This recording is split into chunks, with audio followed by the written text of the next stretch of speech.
Yeah, so we're going to start in Rafah again, 2+ months now of the Rafah invasion that the American administration has said hasn't started yet, and the Israeli administration said was going to be a couple of weeks. Now, past the 2-month mark, let's just pull up the maps here and give people a sense of what we're talking about, the areas that we're going to talk about here. We've got this full Gaza map to give you a sense. We're going to focus later in the show up on the north there, but in the south here, let's zoom in on Rafah and the Philadelphi Corridor in particular here that we have added to the map because the Israelis appear to be intending to hold this line along the Egyptian border. I discussed it a couple of shows back in depth. But the Philadelphia Corridor along the Egyptian border, the Israeli sort of fantasy has always been to have this border be a 400-meter plus buffer zone. They believe that that will impact the tunnel trade that goes to Egypt, which, as we know from the tunnels everywhere else in Gaza, is not true. It doesn't matter the depth and it doesn't matter the distance from the border. The tunnel operations continue regardless of what the Israelis believe setting up this buffer zone is. But if we look at these next pictures, we can see what it looks like to create the Philadelphia Corridor buffer zone. If we look at the satellite imagery, just a quick before and after, you could see the Egyptian border there on the left, and you could see the main street. Everything south of Abu Bakr al-Siddiq Street is just erased. And you could just see it there. And that's what's happened all along this 15-kilometer stretch along the border. And of course, the other thing that goes with the Rafah invasion is the complete removal of aid, which we can see in this simple graph that The Economist posted. And the numbers here are we're looking at truck numbers coming across the border. And so it tops out there in this graph at 400. But it's important to note that the siege on Gaza, the 17-year siege on Gaza, was 500 plus trucks. Dov Weisglass, Ariel Sharon's advisor, who put Gazans on the diet, quote unquote, where they manage their caloric intake of the population in Gaza. Those numbers during the diet were over 500. So what we're looking at here is never since October has there been even the siege level of aid into Gaza. And now you can just see it drop off a cliff there. And a lot of the massacres that Nora was talking about in her excellent introduction are a product of this. The Israelis pushed the population out of Rafah, where everyone in Gaza, 80% of the population had moved, and now they've pushed people up into the middle camps and increased the massacre calculus because people are crowded into the middle camps. They're crowded into these houses. They're crowded into the United Nations schools that are being used as shelters that are being repeatedly targeted, particularly in the last week to 10 days. Just brutal attacks on school shelters. But you can see what goes along with the invasion of Rafah is this starvation policy. And so we see the Israelis using starvation and the massacre of civilians to try to achieve what they cannot achieve on the battlefield. And for the next half an hour or so, I'll show you what they have not been able to achieve on the battlefield and the reason for the starvation and, starvation of children, because it always needs to be said that half of the population of Gaza, more, are children. So these starvations and massacres are aimed at children because the Israelis can't achieve on the battlefield the objectives that they have. And let's look now at the battlefield, because this is in Tel Sultan, in the western edge of Rafah. You see two fighters here. They're deciding who's going to open the door. The one fighter says, you get the door, I'll carry the shawad. You can see him here with his Qassam Brigades t-shirt. And a helmet or a head cam. There's no helmet. A GoPro on his head, so we get a first-person view of this placement of a Shawad explosively formed penetrator right into the back door and ammo bay of this Merkava 5 tank. So this is the newest version of the Israeli tank. So we could see it there being dragged away disabled. We show it one more time tomorrow because you can see these guys on the stairs. There's the one guy says, you get the door, I'll carry the 𝐓𝐻𝐿. And we remember back to the battle in the north when the two guys were arguing over who got to carry, hand deliver this weapon. And if you look to the left here on the camera, you can see on the video, you can see tanks all stacked up there. They're all facing forwards, and this tank turret is spun around backwards. So this is actually the rear of the tank that he's putting this devastating 𝐓𝐻𝐿 device that penetrates 700 millimeters of sandwich armor, and you can see that the tank being towed away there. Just one more time tomorrow, because this is an incredible operation. And these Rafah guys, every week we've been showing these hand-delivered operations. Rafah, since the beginning of May when this operation began, the battalions in Rafah are taking the lead in hand delivering these weapons. It's unbelievable courage, of course, goes without saying, but the acumen here, watch, he puts it exactly where it's supposed to be placed. Look at, he places it enough distance back for the shaped charge to form, and he aims it right at the weakest point of the tank. And then they get away. You see the fighters return safely to their base. And another just incredible operation that happened. The Israelis tried to cover up the fact that this tank was destroyed by switching the flags out on another tank and putting those flags that you could see on the back of that tank to try to say that this tank wasn't destroyed, as if we didn't see this video of it being dragged away. Again, I say towed, but this is not towed in any meaningful way. This is being dragged.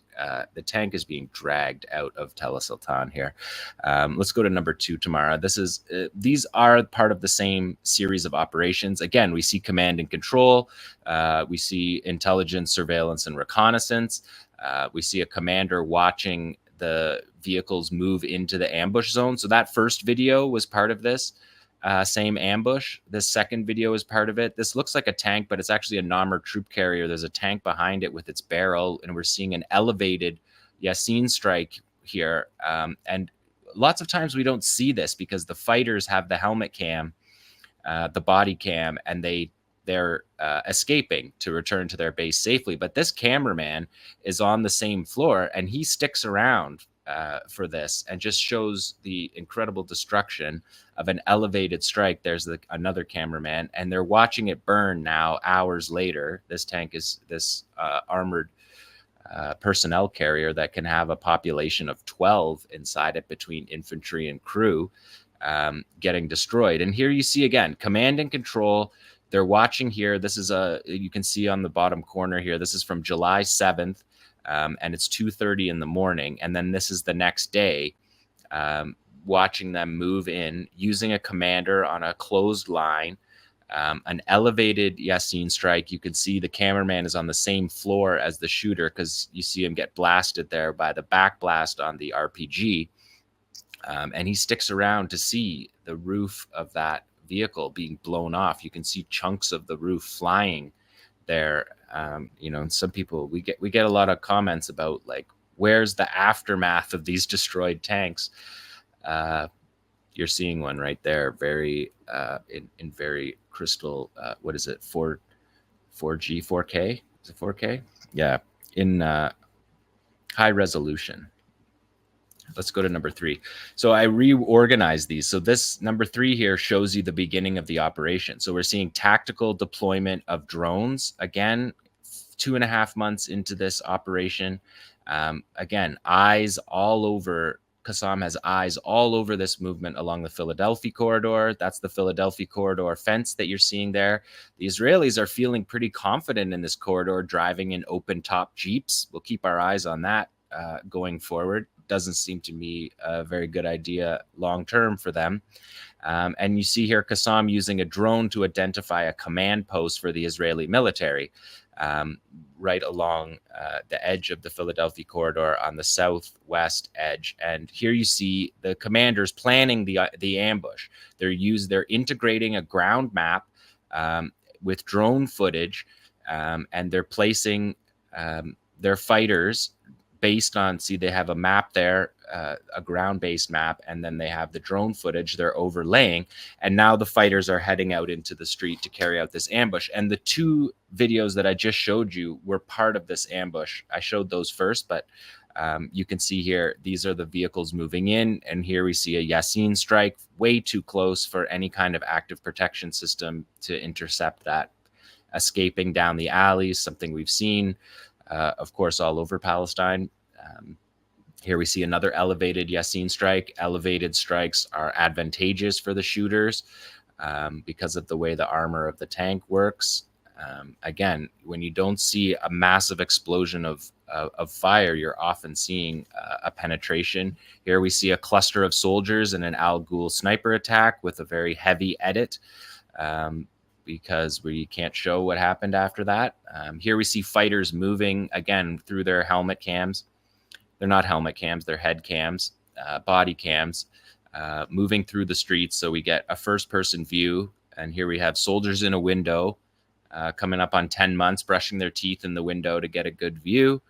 And they're going to pay the price for that with what we see here is a twin operation. We're seeing a thermobaric single-charge thermobaric warhead and an F-7 North Korean fragmentation warhead. That warhead explodes into fragments covering a wide distance. So the soldiers in a window brushing their teeth, giving away their position, and then are hit 1-2 by a thermobaric charge and then by a fragmentation charge that comes in after the thermobaric charge when there's when the Israelis are milling about.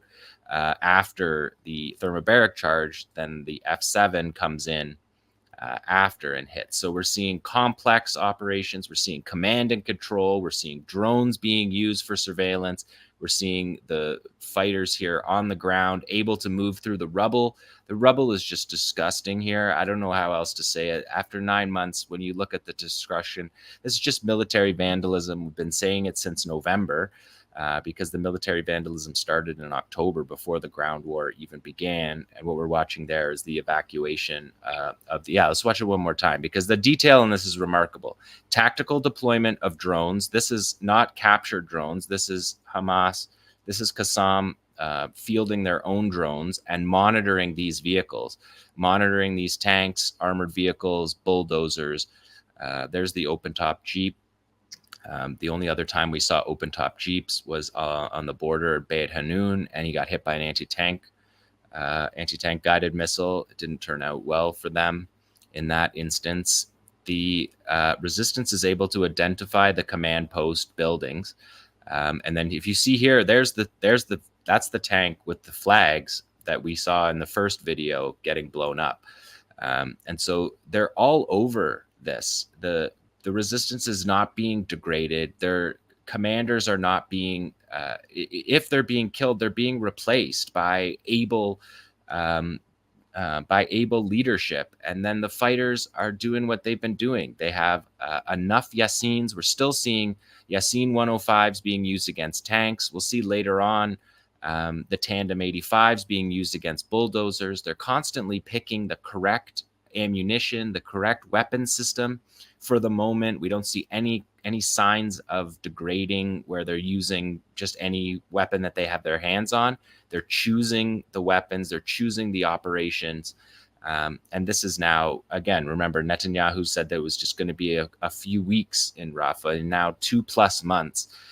And they're still getting blasted in these scenes. Look at another gaggle of soldiers here. And an 𝐓𝐴 sniper. And we've seen the 𝐓𝐴 sniper operations. They don't miss. And they didn't miss that one either. We just edited that out to make these PG. Great shot of the fighters moving through the streets here, something that Qassam doesn't usually give us, these long shots. But you can see the fighters moving into position. Again, the Israelis covering themselves with the very subtle pink blanket to hide their position. And these two guys are ready with the exact weapon that you would use for this circumstance. So they're using appropriate weapons. Their intelligence, surveillance, and reconnaissance is still all over the Israeli movements. This is an Israeli command position. And Al-Aqsa News in Gaza said that this was one of the most complex and layered ambushes of the war, Qassam is saying. The level of detail to get into position. They're getting into position via tunnel, but we also see them move through the alleys and the streets, and that's the medevac of the wounded and killed soldiers who do not appear in the Israeli casualty reports. So you see the fighters here returning to their base safely via the same route that they got there.